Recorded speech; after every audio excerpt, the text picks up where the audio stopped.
So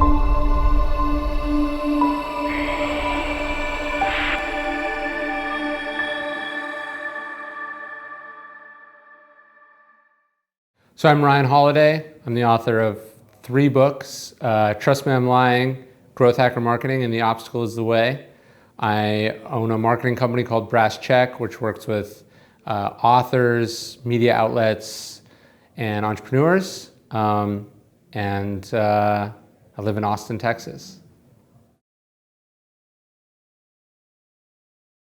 Yeah, so I was the director of marketing at American Apparel, sort of in 2012, 2013, and I read an article by Andrew Chen on sort of the first time growth hacking had ever really been used. He was one of the inventors of the term, and it's called Growth Hackers, the New VP of Marketing. And basically, its idea was startups don't typically have marketing departments, they have growth departments.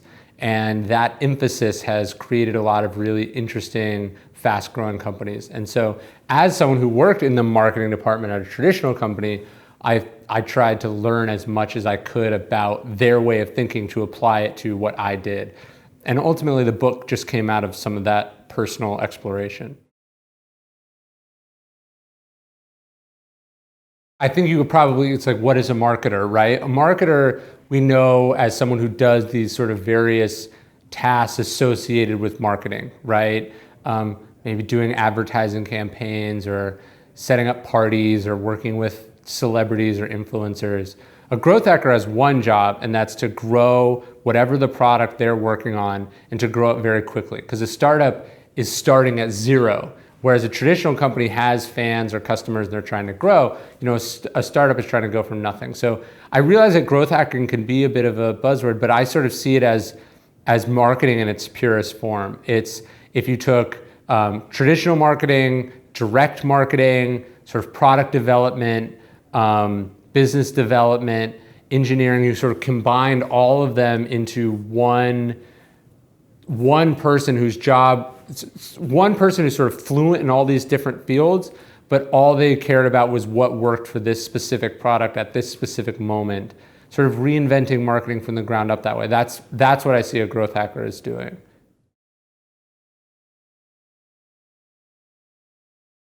Well, I think what I would say first off, though, is it's not about the product being fine. The product should be amazing, right? And that's one of the things a growth hacker does is using the data and the tools that we have to figure out what people actually want from this thing. So it's not about making it go viral so much as you have something that has all the hallmarks that are required for something to go viral, and then putting in the sort of technical tools that encourage that social sharing. And then, of course, there's obviously a certain amount of luck in there as well. But I think what a growth hacker is doing is priming the pump, essentially. So this thing really is as shareable and spreadable as it can conceivably be, right? YouTube makes it really easy for videos to go viral. They make it possible to embed them. There's all sorts of tools for sharing. You can link to specific parts inside a video. There's all these things that YouTube has done to make videos be more viral than they were before YouTube existed as a platform, just as an example.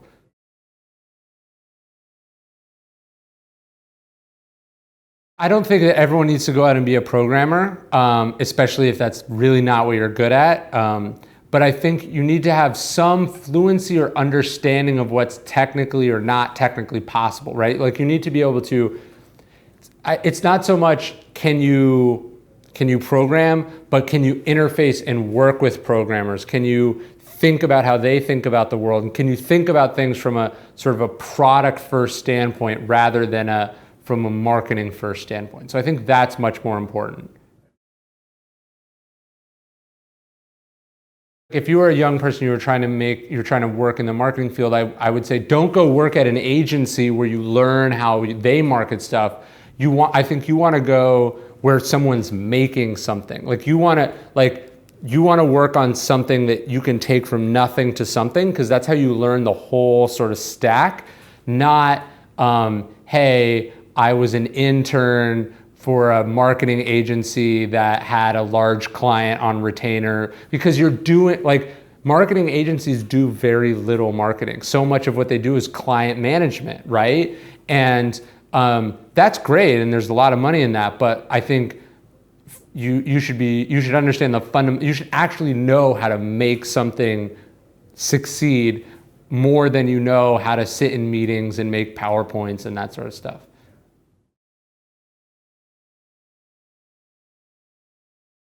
I think it would depend obviously on what your budgets are and what you're looking for.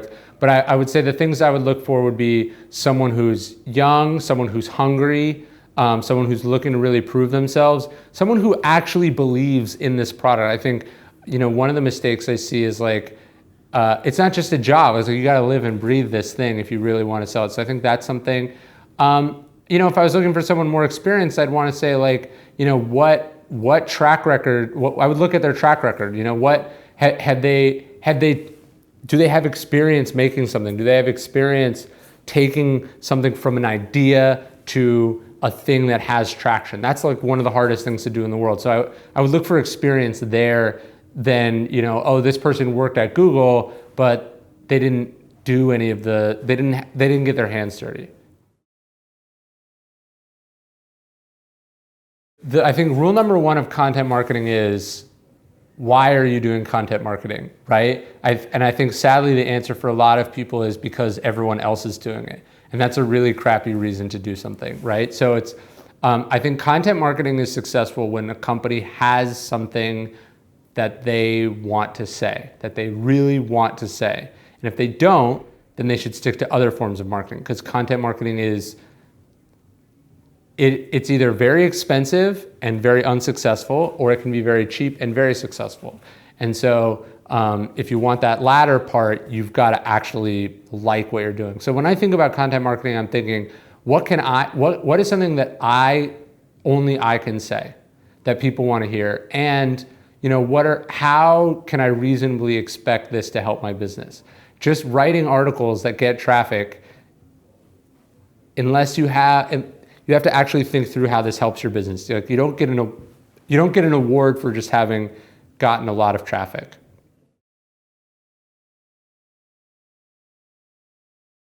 What is the practical utility of this piece of content?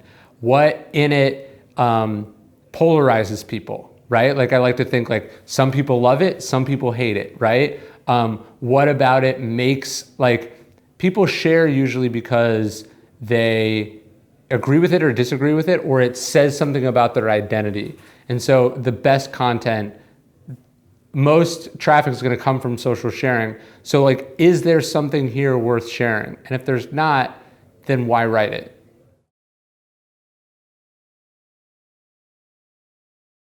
I think Medium and LinkedIn can be great. Again, it's, why are you writing them? Or is it because all your friends are there? Or is it because you feel like you can accomplish it? Like, knowing what your goals are, I think is always, it cannot be emphasized enough, right?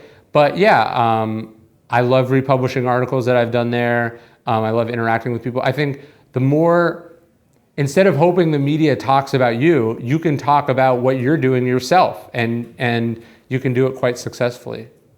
And you can establish yourself as an influencer and as a leader. The thing about video is it's infinitely more expensive than text. So if you haven't mastered text, I think can be a bit foolish to just jump into video, right? Just because, again, everyone else is doing it. But I think you're like, Gary Vaynerchuk does lots of awesome videos. Like, I think he writes less because he just sits there and talks to the camera. And ultimately, I think he loves that medium more. Like, personally, I hate video. Like, I love watching video, but like, I find that I write because it allows me to step back and think and polish, and that's where my strength is. So it's always about, I think, finding your strength. Like, what is the medium that's best for your content? And then focusing your energy there, not doing what you think you're supposed to do.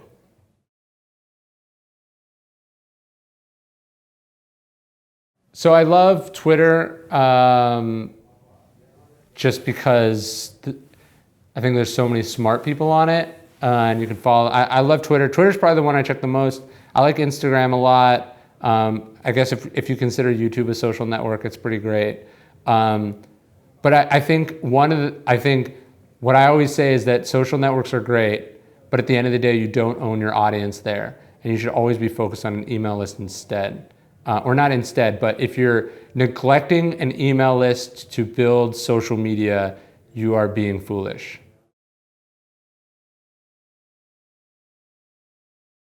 Hard for people to question their impulses or instincts, like they don't like that. And I think that is, they don't like it because I think they're scared of what they might find, that they might have to change things or do things that are uncomfortable for them. And that, that's not a good reason not to question what you're doing. I think you always want to be aware of what your strengths and weaknesses are. You always want to be, I think empathy is very scarce in the startup world.